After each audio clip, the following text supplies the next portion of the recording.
அனைவருக்கும் இனிய காலை வணக்கம். நான் உங்கள் சமூக பற்றாளன் ஞானச்சித்தன். பாவ மன்னிப்பு அப்படிங்கிற திரைப்படத்தில் கவியரசு கண்ணதாசன் அவர்கள் ஒரு அருமையான பாடலை எழுதியிருப்பார். அந்த பாட்டு என்ன அப்படின்னா, வந்த நாள் முதல் இந்த நாள் வரை வானம் மாறவில்லை, வான்மதியும் மீனும் கடல் காற்றும் மலரும் மண்ணும் கொடியும் சோலையும் நதியும் மாறவில்லை, மனிதன் மாறிவிட்டார். ஓ ஓ நிலை மாறினார் குணம் மாறுவான், பொய் நீதியும் நேர்மையும் பேசுவான், தினம் ஜாதியும் வேதமும் கூறுவான், அது வேதன் விதி என்று ஓதுவான். மனிதன் மாறிவிட்டார், மதத்தில் ஏறிவிட்டார். ஓ ஓ பறவையை கண்டான் விமானம் படைத்தான், பறவையை கண்டான் விமானம் படைத்தான், பாயும் மீன்களில் படகினை கண்டான். எதிரொலி கேட்டான் வானொலி படைத்தான், எதனை கண்டான் பணந்தனை படைத்தான். எதிரொலி கேட்டான் வானொலி படைத்தான், எதனை கண்டான் பணந்தனை படைத்தான். மனிதன் மாறிவிட்டான், மதத்தில் ஏறிவிட்டான். ஓ ஓ ஓ இன்பமும் காதலும் இயற்கையின் நீதி, ஏற்ற தாழ்வுகள் மனிதனின் ஜாதி, பாரில் இயற்கை படைத்ததெல்லாம் பாவி மனிதன் பிரித்து வைத்தானே. மனிதன் மாறிவிட்டார், மதத்தில் ஏறிவிட்டார். வந்த நாள் முதல் இந்த நாள் வரை வானம் மாறவில்லை, வான்மதியும் மீனும் கடல் காற்றும் மலரும் மண்ணும் கொடியும் சோலையும் நதியும் மாறவில்லை, மனிதன் மாறிவிட்டான், மதத்தில் ஏறிவிட்டான். இந்த பாட்டின் சரணத்தில் வருது இல்லையா, பறவையை கண்டான் விமானம் படைத்தான், பாயும் மீன்களில் படகினை கண்டான், எதிரொலி கேட்டான் வானொலி படைத்தான். இந்த மாதிரி எதிரொலி கேட்டு வானொலி படைத்தான்ங்கிறத ஒரு வரிக்காக இந்த பாட்டை நான் தேர்ந்தெடுத்தேன். ஒவ்வொரு நாளும் ஒவ்வொரு முக்கிய தினத்தை பற்றி நான் அந்த சம்பந்தமாக பல பதிவுகளை பொது அறிவுகளை திரட்டி இன்றைய இளைஞர்களுக்கு பயன்படும் வகையில் வழங்கி வரேன். அந்த வகையில் நம்ம இன்னைக்கு பார்க்க போகிற பயனுள்ள தகவல் என்ன அப்படின்னா, ஒவ்வொரு நாளுக்கும் ஒவ்வொரு தனி சிறப்பு இருக்குது. அந்த வகையில் ஜூலை 2ஆம் தேதியான இன்று 1897ஆம் ஆண்டு வானொலியை கண்டறிந்த மார்கோனி அவர்கள் வானொலிக்கான, அதாவது ரேடியோவுக்கான காப்புரிமை பெற்றார். ரேடியோ கண்டுபிடிச்சு அதற்கான பேட்டன் ரைட் காப்புரிமை பெற்ற தினம் ஜூலை 2, 1897 மார்கோனி அவர்கள் இந்த சிறப்பை பெற்றார். இப்போ வானொலி அப்படின்னா அதனுடைய பெயர் காரணம் என்ன அப்படின்னா, வானிலிருந்து கேட்கும் ஒளி, அதனால தான் வானொலின்னு அதற்கு பெயர் வச்சாங்க. இதே ஹிந்தியில் ஆகாஷ் வாணி அப்படிம்பாங்க. ஆகாஷ் அப்படின்னாலும் வானம் தான். ஆகாஷ் வாணி வானத்திலிருந்து கேட்கும் ஒளி வானொலி. தமிழில் வானொலி, ஹிந்தியில் ஆகாஷ் வாணி, இங்கிலீஷில் ரேடியோ. இப்போ மார்கோனி அவர்கள் மிகச்சிறந்த ஒரு அறிவியல் அறிஞர், இயற்பியல் அறிஞர். மின்காந்த அலைகளை பற்றி நிறைய ஆய்வுகளை மேற்கொண்டார். இந்த மின்காந்த அலைகளை பற்றி ஏற்கனவே பல பேர் ஆய்வு செஞ்சாங்க. யார் யார் அப்படின்னா, James Clark Maxwell, Henry Rudolph heads, Michael Faraday, இவங்கெல்லாம் ஏற்கனவே பல ஆய்வுகளை செஞ்சு தன்னுடைய ஆய்வு கட்டுரைகளை வெளியிட்டாங்க. இவங்க வெளியிட்ட ஆய்வு கட்டுரைகளை இவர் ஆராய்ந்தார். யார்? மார்கோனி ஆராய்ந்தார். அதன் விளைவாக 1897ஆம் ஆண்டு ஜூலை 2ஆம் தேதி வானொலிக்கான காப்புரிமையை பெற்றார். அவர் வானொலிக்கான காப்புரிமை உடனே அவருக்கு கிடைக்கல. ஏன்னா அந்த காலத்தில் அதாவது கண்டெம்பரரி பீரியடில் சமகாலத்தில் ஒருத்தர் இருந்தார். அவர் பேர் நிக்கோலா டெஸ்லா.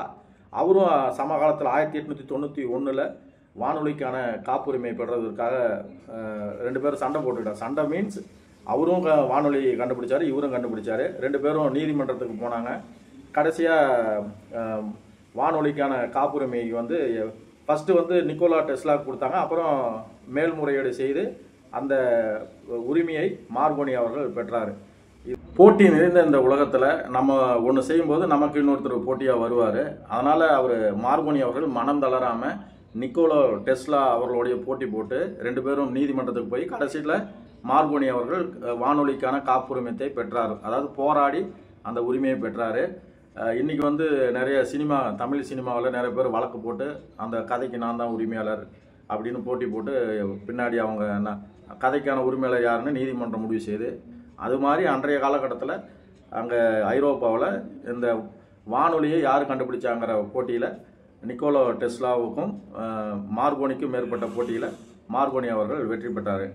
அது மட்டும் இல்லை, மார்கோனி அவர்கள் மிகச்சிறந்த ஒரு இயற்பியல் அறிஞர். அவர் வந்து எங்கே பிறந்தார்னா ஜெர்மனியில் பிறந்தார். 1874ஆம் ஆண்டு ஏப்ரல் 25ஆம் தேதி பிறந்தார். 1937ஆம் ஆண்டு ஜூலை 20ஆம் தேதி இறந்தார், இறைவனடி சேர்ந்தார். இப்போ அவர் இறக்கும்போது, அதாவது 1937 ஜூலை 20 மார்கோனி இறந்தார். அப்போ அவருக்கு ஒரு சிறப்பு செஞ்சாங்க. என்ன அப்படின்னா, உலகத்தில் உள்ள அனைத்து வானொலி நிலையங்களும் 2 நிமிடம் அதை வந்து மௌன அஞ்சலி செலுத்தினாங்க. யாருமே 2 நிமிஷம் உலகம் முழுவதும் உள்ள ஆயிரக்கணக்கான வானொலி நிலையங்களை வந்து மௌனம் அனுசரித்தாங்க. இந்த சிறப்பு அவருக்கு செஞ்சாங்க. இப்போ வானொலி நம்ம வாழ்க்கைக்கு மிகவும் அவசியமான ஒரு கருவி. ஏன்னா இப்போ வந்து நிறைய ஸ்மார்ட் ஃபோன் வந்துருச்சு. இன்றைய இளைஞர்களுக்கு இந்த அறிவியல் பயன்பாடு வந்து மிக அலட்சியமாக அவங்களுக்கு கிடைக்குது. இப்போ நான் சின்ன வயசில் இருக்கும்போது வானொலி கேட்குற பழக்கம் இருந்தது. அப்போ வந்து டிவி கிடையாது. இப்போ வாரம் வாரம் ஒளியும் ஒளிபரப்புவாங்க, கதை சித்திரம் ஒளிபரப்புவாங்க.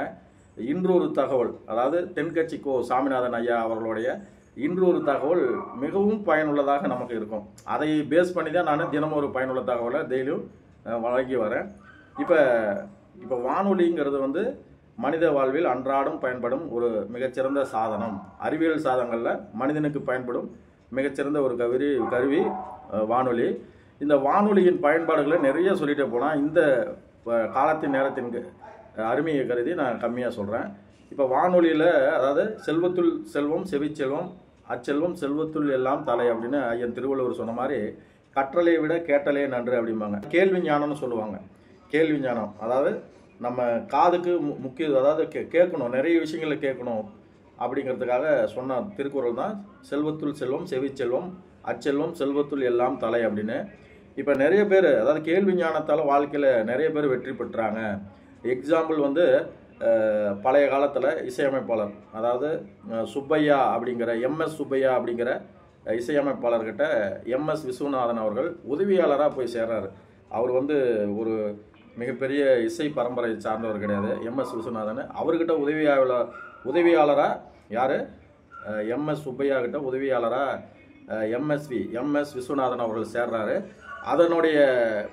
அவருடைய கேள்வி ஞானத்தால் அவர் மிகப்பெரிய ஒரு வெற்றி பெறாரு. எம்எஸ் சுப்பையா அவர் வந்து மிகச்சிறந்த ஒரு இசையமைப்பாளர். எம்ஜிஆர் படங்களுக்கு, அன்றைய காலகட்ட படங்களுக்கு இசையமைத்த இசையமைப்பாளர். அவர்கிட்ட உதவியாளராக போய் இவர் எம்எஸ்வி போய் உதவியாளராக சேர்றாரு.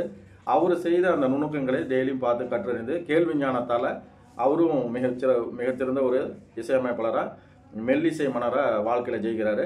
அதே மாதிரி தன்ராஜ் மாஸ்டர்கிட்ட இசைஞானி இளையராஜா அவர்கள் உதவியாளராக சேர்றாரு. அவர் செய்த அந்த விஷயங்களை எல்லாம் டெய்லி உன்னிப்பாக கவனித்து, அதாவது கேள்வி ஞானத்தால் இசைஞானி அவர்கள் அன்னக்கிளியில் ஆரம்பித்து தாரத்தப்பட்ட வரைக்கும் 1000க்கும் மேற்பட்ட படங்களுக்கு இசையமைத்த ஒரு இசையமைப்பாளர் என்கின்ற வரலாற்று சாதனைக்கு சொந்தக்காரராக இருக்கிறாரு. இப்போ இசைஞானி இளையராஜா கிட்ட வந்து பரணி அப்படிங்கிற இசையமைப்பாளர் உதவியாளராக போய் சேர்ந்தார். அவர்கிட்ட இருந்து நிறைய விஷயங்களை கற்றறிந்து அவர் நிறைய ஹிட் பாடல்களை கொடுத்துக்கிறாரு. பரணிங்கிறவர் வந்து நிறைய ஹிட் பாடல்கள் கொடுத்துக்கிறாரு.